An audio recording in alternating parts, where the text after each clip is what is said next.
travelling is very philosophical at times, I suppose because I always had this very, very powerful connection with the landscape, and in a working sense, not so much in the kind of picturesque chocolate box way.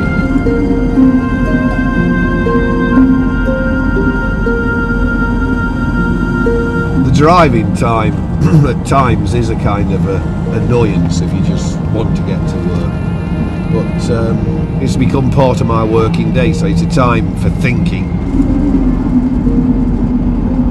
Often I have ideas about what to make. I'm kind of picturing things in my head. I might just see something and I thought, oh, you know, there's just a little element, a little something, and I think, oh, that's the seed of an idea.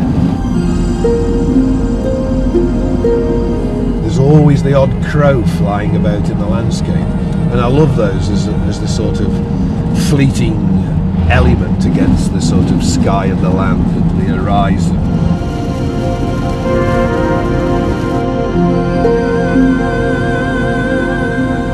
Right, well, we're almost here. There's the first brown sign.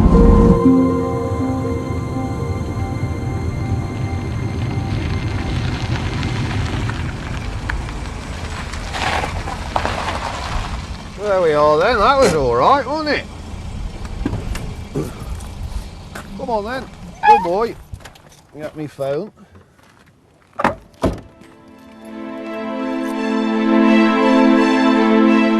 This is the back of a cupboard, of which I've made over 1,500 in the last 12 years. The cupboard started purely by chance. I was originally, I trained as a sculptor. I taught sculpture and ceramics for years, and then I packed that in, and I'd always been interested in old things, old furniture. And I began to make bits of furniture, and then I made a present for my wife's birthday about 13 years ago from some old kitchen bits. And the door was an old pastry board, and it was decorated with old spoons, and actually that one had some old chess pieces sawn in half, which made like a sort of military front. And everybody liked it, and it sort of went from there. And I also letter them with a lot of my own curious rhymes about food and cooking, and occasionally one or two, you know, more well-known old rhymes, nursery rhymes, that sort of thing.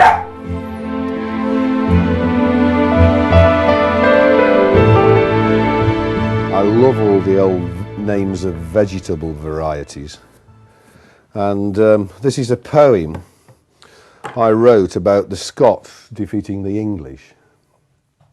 And this is an old wooden potato masher which is cut in half, and a lot, for instance here, onward is a pea, and Great Scott used to be a potato, which isn't around now. So the poem goes, onward Great Scott, and slay the Leviathan with your Pentland javelin flying tender and true. Victory sure with the Ulster chieftains, so raise the Dunbar standard and eclipse King Edward with his hollow crown.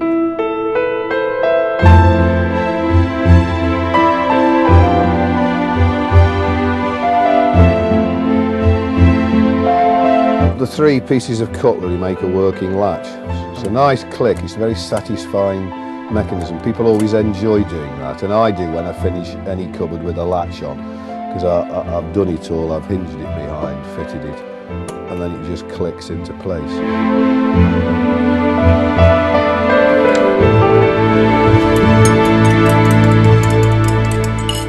I've worked full time for 12 years now, you know, 5-6 days a week, and I suppose I always wanted a workshop. I've got that now, so it's like when I'm coming to the workshop, I'm coming to my own world, if you like, which I've created, my small kingdom in this vast world. Because I am very pressurised by work a lot, it's just nice sometimes to just kind of sit, savour and think, and there's nothing nicer than looking into either an open fire or a stove with a door open in winter.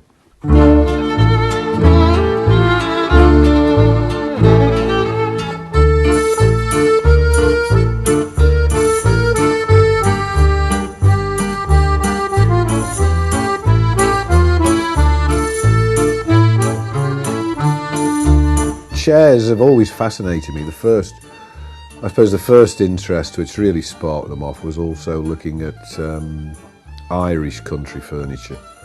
And I just started by making the ladder back chair. So I made one with a section of ladder back, and then it developed from that, and I've probably made about 30 since. And often the arms are made from wooden hames which went round the horse's collar. You usually see the metal ones hanging up in pubs in pairs.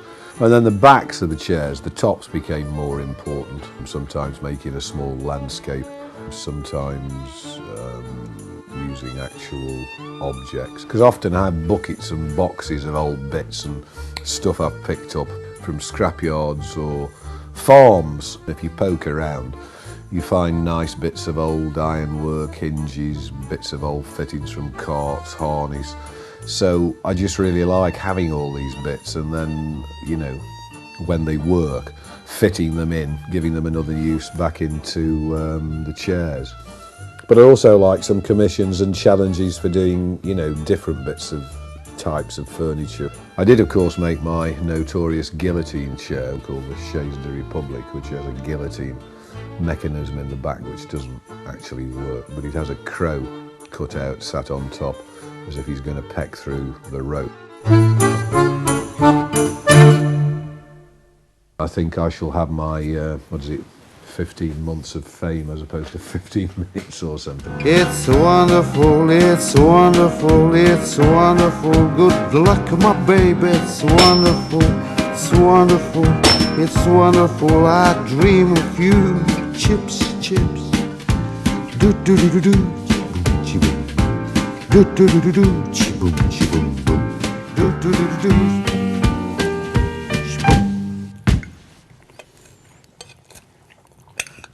A couple of women have told me, who bought my things over the years, who I see at fairs, that if ever there's a fire in their house, the first thing they'll run out with is my cupboard or my rack, because, you know, they're obviously so attached to it. And I mean, 95% of my buyers are women, so I'm very tapped into the the feminine market.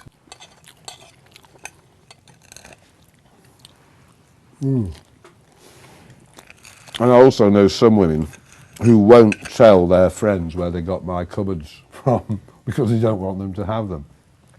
Which is quite a nice little bit, really, isn't it? It's wonderful, that's wonderful, that's wonderful. Good luck, my baby, that's wonderful, that's wonderful, it's wonderful. I dream of you. Chips, chips. Do do do do do.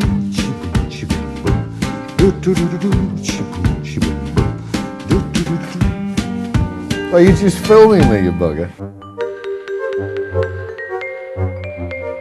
Isn't it amazing? Somebody made those wonderful patterns never to be seen.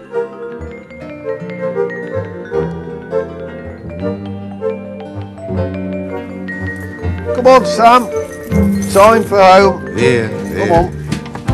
Vieni via con me. Entra in questo amore buio, pieno di uomini. Via. Entra e fatti un bagno caldo. C'è un accappatoio azzurro, fuori piove un mondo.